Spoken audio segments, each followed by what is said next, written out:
We have traveled all over Kenya and East Africa to find hard-working farmers. We want to celebrate them while giving them the knowledge they need to improve their farms, get better yields, and become profitable farmers. We will see how farmers across the region can learn from experts and from each other in every way.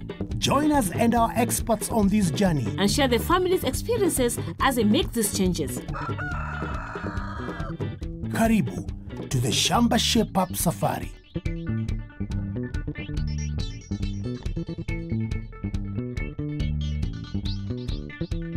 Welcome to Shamba Shape-Up. We are here in Namungalwe, in Chigulu County, in Iganga District, Uganda.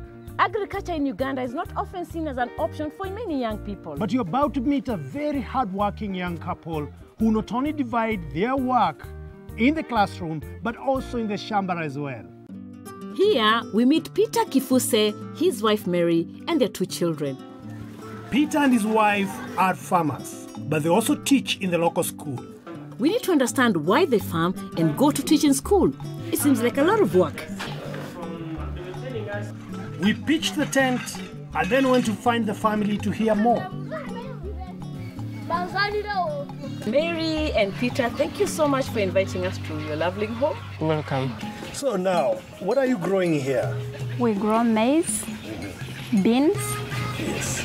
and sometimes groundnuts. We grow vegetables for eating at home. Have you ever had your soil tested? No. Well, I think that's the first stop we'll do. We have your soil tested so that we can know what ails your crops. Peter, what else do you have in the farm? One, we have dairy, we have the animals, and then we have birds, chicken, layers. How many chickens do you have? It's 1,000. 1,000. 1,000. Those are many.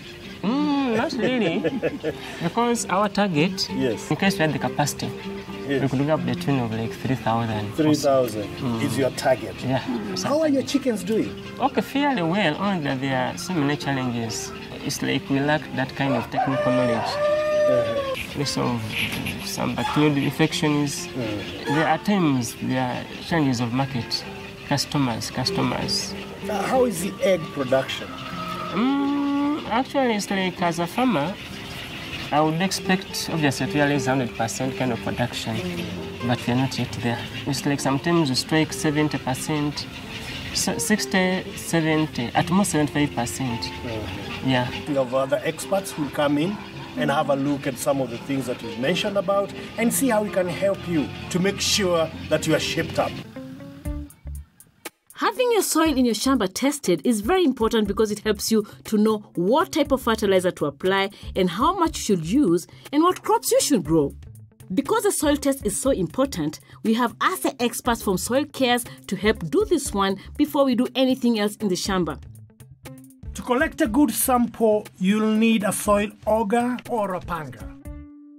Insert the auger straight into the soil about 20 centimeters deep. Turn the auger several times to compact the soil. Then pull it out carefully. Place the soil in the sample bag. Repeat this process about 20 times in different areas of your Shamba in a zigzag pattern. Once you have mixed all the samples together in the sample bag, label the bag with your name, telephone number, size of the Shamba, and the crops you want to grow. And now, Peter's soil was ready to be tested. Okay, Peter. Yes. We've received your soil sample, Yes, please. and after 2 hours of analysis, you shall get your report. Jars have different types of soils. The Soil Cares lab takes 2 hours to test the soil. While he was waiting, Peter and his neighbors had a chance to learn more by watching the videos on the side of the Soil Cares van. There is some space in between particles. And after 2 hours, we had the result. The results showed that Peter's nitrogen and potassium in the soil is good, but the phosphorus is too low. Plants need phosphorus to grow roots.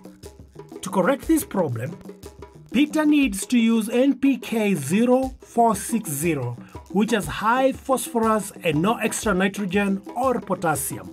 Peter realized he should have done a soil test long ago. He could have been getting greater yields and making good profits. Following the regular soil care's advice will help you to take good care of your soil and ensure long-term soil fertility and high yields. This means increased income. If Peter follows the advice on the report, he will for sure increase his harvest. This means even after paying for the soil test and the cost of fertilizer he will need to use, he will still make a healthy profit. In Uganda, poultry farming has become big business. Many farmers rely on chickens for their income, and the country needs them for food. Peter and Mary are part of this chicken supply chain. But, as with all farmers, they need a little advice. We have called in Caleb, a chicken expert from Ultravetis, to come and help. And after a quick inspection of the chickens, he noticed a few of the birds were not good layers.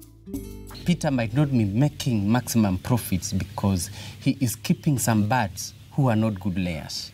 Like this one, I noticed that she is not a good layer, and there are several others. What I'll advise Peter is to go and identify who are layers and who are not. You can check on physical attributes, just looking at the bird. You look at the comb, look at the wattle, look at the size of the bird. The one we have here has a small and pale comb and also the wattle. Let us look at the bones. You hold your bird this way, and then you put your fingers between these two bones here. So you put it this way. It should allow 2 to 3 fingers to penetrate between these bones. But if you feel here, it cannot allow even 1 finger. Yes. So she is a poor layer. What you need to do, go and get more of them, put them aside, give them some days. If they don't improve, then you cull them because they'll give you a loss. Now, Caleb, let's go to the general observation of the chicken house. What did you see for yourself? The chicken house is good, but there are a number of things which you need to change, Mr. Peter. The ventilation. It is only one side that has been opened, and the other side is not opened. So you need to open both long parallel sides and put a curtain made of the feed sacks, which should be opened when it is too hot and closed when it is cold. This will prevent water from getting to your birds and bad weather conditions from reaching your birds. It should be facing east to west, so that the sides which are open for ventilation are facing north and south. South, yes. Yes. Also, use materials which does not allow rats to get in, because the kind of material you've used, it has some holes which will bring in rats, and rats will bring in diseases to your birds. Also, the flow is not very good. It is not uniform and it is not good. It should be level. There is a lot of cobwebs. Cobwebs will help the dust trapped there. And when there is dust, there is likelihood of buildup of diseases. And you will get losses because of diseases. I observed you have very few laying boxes. Mr. Peter, you need to know, 1 laying box will serve 7 birds. Every 7 birds require 1 laying box, and each laying box should allow 1 bird at a time to get in. The box should measure 1 foot cube and should be raised from the ground 1 foot high. This will prevent the birds crowding together the way I saw yours, and it will prevent vices like egg eating and cannibalism. What else should Peter and other farmers do to get the maximum productivity from their chickens? What you need to do for you to maximize your profits is to give them vitamins which will help them boost their production, defense against diseases, because it is a supplement. That vitamin is right here. Amylite is good for layers because it will help you get more eggs. When the birds are young, they will reach maturity fast. They gain weight fast, so they start laying early. And also it will help them fight diseases. Their immunity becomes stronger. You need to use this one because it will help you get more eggs and get more money. How does he use this product? When the chicks are 1 day old up to a period of 7 days, you add 1 tablespoonful to 10 liters of water. Or during any other stressful periods of your birds. For example, change in weather, change of feed, when they are sick, or vaccination, it will help the birds relieve the stress. But then if you want to increase egg production, fast growth, like now, your birds are normal, they are healthy, they are not sick, but you want to increase the number of eggs you are getting daily, you will be using 1 tablespoonful into 20 liters of water daily. So you calculate how many birds do I have and how much water do they take. You add an equivalent using that ratio and mix, then give to your birds. Caleb has some good advice to control diseases and predators. Disease control is very important in poultry keeping. Altoxide is a disinfectant used in chicken. You will use to spray the house when you are cleaning before you bring in the new birds. Also, you will use at the foot bath. You can also use this disinfectant when the birds are already in by spraying on them like cloud. It's called fogging, so that they can inhale those small droplets and help prevent respiratory diseases. Because your intention is to do business, make sure you observe all the requirements from the housing, disease control, feeding, record keeping. So, Peter, you've heard from the expert. Yes, please. There's a lot of work to be done. It's true, it's true. I think we better get on with it. Please. Remember to check your flock to remove bad layers. The comb and the wattle on a good layer will be large and colorful. The space between the bones underneath the chicken should be wider than 2 fingers. If your chicken's comb and wattle are pale and small, and the bone space is less than 2 fingers, you need to remove the chickens from your laying flock.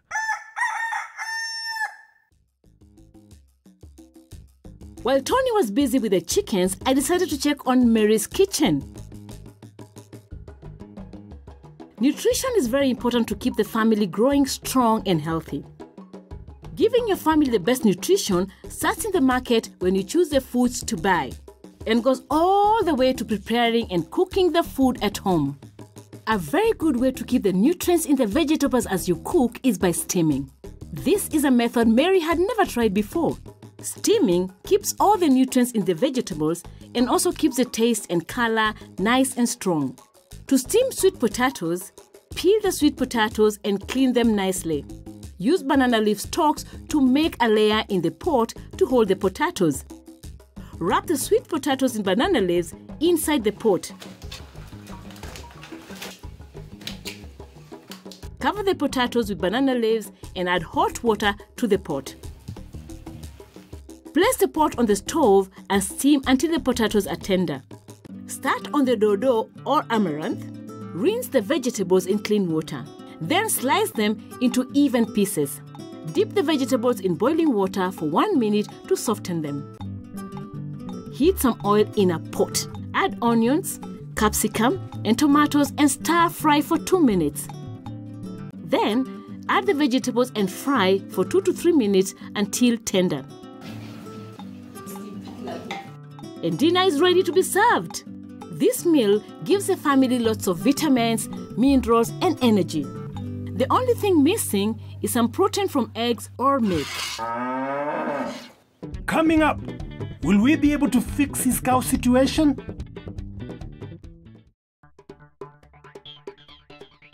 Welcome back. We are still here in Chigulu County in Iganga District. And there's lots of work to be done. So let's get on with it. Their soil has been tested, and we have shown Mary how to make a very healthy meal for the family to help the children grow well. There is still work going on in the chicken house to get it right. The laying boxes have been made, and the chicken house has been cleaned from dust and cobwebs. Now, we need to get into our protective gear and spray that chicken house. But first, remember the foot bath. Peter used Ultracide from Ultravetis for the foot bath and to spray the chicken house.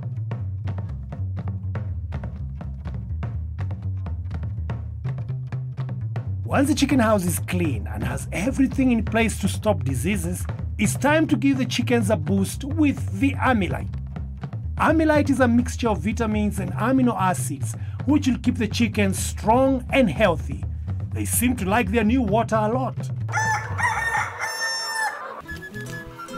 We need to look at the next of the problems, their cows. The cows don't look too happy.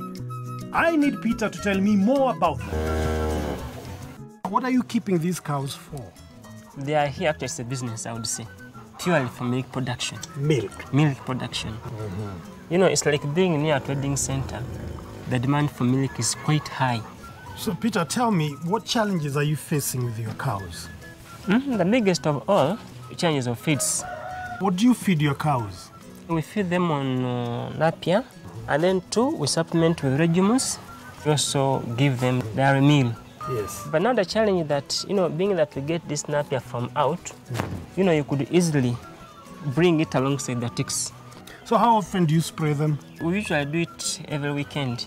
Yes. And in general, how much milk are you getting from these cows? From day 3, for example, we'd expect to get like 2 jerry cans. Those are 20 liters. 20 liters. 20 liters. From how many cows? From the 3. From the 3. That's morning and then evening too.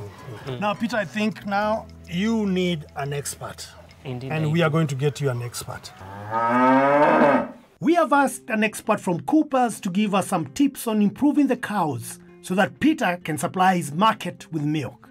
Once you are keeping cows in a zero grazing unit, they need to give you more milk. And they have the potential, they have the capacity to give you more milk. 10 liters per cow can go 15, 20 per cow, looking at your cows. How does he do that? Ensuring there is water available throughout the day. And good water. Water we need to replace every 24 hours. You put in fresh water. Number 2, feed. There's what we call dry matter. Your animals need to eat dry feed. You may mix with, I'm saying you have napier, you may mix with green matter, but there should be a higher content of dry feed so that the digestion can be improved. Hence, they'll drink more water, then you'll find more milk production. But what do you mean exactly by dry matter? You see, when a plant is growing, there's a good percentage of water in it. So, like when we say, when you cut in napier grass, you cut it and leave it to dry in the sun for about 6 hours. That is to reduce the water content. Then you remain now with the fiber. That is the one which is useful to the cow, that is going to be digested to produce milk or to increase weight or to give energy. Number 3, you need to add minerals. Your cows, because they are giving you milk, they need minerals to maintain their body condition, to produce milk, and for conception and maintaining a pregnancy. I've seen you're using mineral blocks. That is good, but for a dairy cow, you also need the powder form. The powder form of the lick is the one which ensures the animal has sufficient source of minerals. Now, it should be given continuously. Let the animals lick the salt when they want. Make sure that every 3 months you deworm your cows using Nielsen to make sure there are no worm infestation. Now, the other very important thing is the udder. Because you are a milk producing farmer, we must make sure the udder is very clean before milking, during milking, and after milking. Because the calf is not suckling, we wash the udder with warm water mixed with a product called mastrate to ensure there are no germs affecting the udder of the cow. And then we apply a milking jelly or milking salve called Cooper's milking salve. Then you milk. After the milking, we want to make sure that the cow remains standing for about 30 minutes. You have failed feed. You need to have troughs so that there is feed for the cows after milking, where you also put the salt. I don't know, do you keep records? Doctor, I do. But, you know, sometimes I'm not so perfect, but I always try to. What records do you keep? records to do with the treatment of the animals. There are many other records which are important to be kept. Production records, there's milk. You also need breeding records. Yeah. You use artificial insemination. When were they served? When are you expecting the cows to calve down? Lactation records include when the cow gave birth and when do you intend to stop milking, because you need to give your cow some time to rest. That will help you to know how much are you spending and how much are you getting. I'm earning. Yes, how much are you earning? Because it's a business which you're supposed to earn from it. Mastitis can be an expensive problem in dairy cows. It means you cannot sell the milk and the cows stop producing milk. Peter cannot afford his cows to get mastitis, as it would cripple his dairy business. To keep your cows free from mastitis, you need to follow these simple steps. First, wash the udder with clean water mixed with mastrite to get rid of any bacteria and dirt. Rinse and dry the udder with a clean cloth.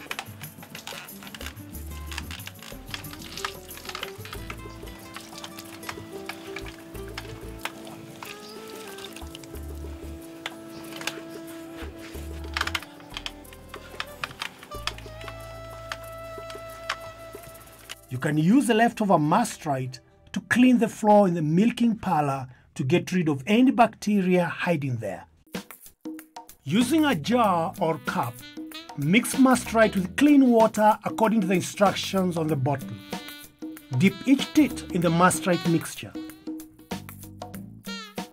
Then rub milking salve on your hands to make them smooth. Take some more milking salve and rub onto the tits. Milking salve will help keep the udder clean, smooth and easy to milk. Milk the cow until the udder runs dry. The milk should be clean and have no blood stain or lumps. Cows should also have access to dairy milk while they are being milked.